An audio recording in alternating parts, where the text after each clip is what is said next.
Guys, good morning. Syempre, nandito ulit tayo para maghanap buhay. So, konti lang ang tao ngayon dito. Siguro maya-maya, di pa tayo ng pwesto. Ngayon, ang tabi na muna, maaga pa naman. Siguro bago mag alas 8, kung hindi maubos ito, di pa tayo to.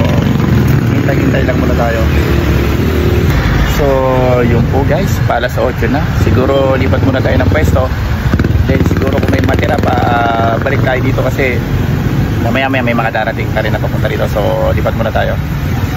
So ayun guys, pupunta na tayo ng pwesto. Dito na tayo sa may tapat ng Walter Mart. So dito lang muna tayo, magkita tayo ng mga customer. Pag hindi tayo makaubos dito, balik tayo dun sa DSWD. So guys, ang tabay lang.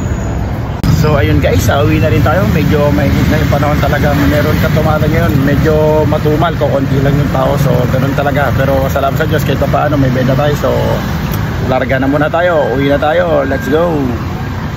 So ayun guys, dito na tayo sa bahay. Nakauwi na tayo. Talagang mainit yung panahon ngayon, kaya siguro matumal din.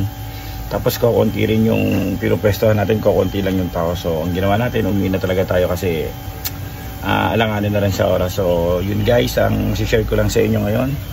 Hindi tayo nakaubos pero salamat sa Diyos kahit pa paano may benta naman. Salamat sa inyo guys, salamat sa panonood.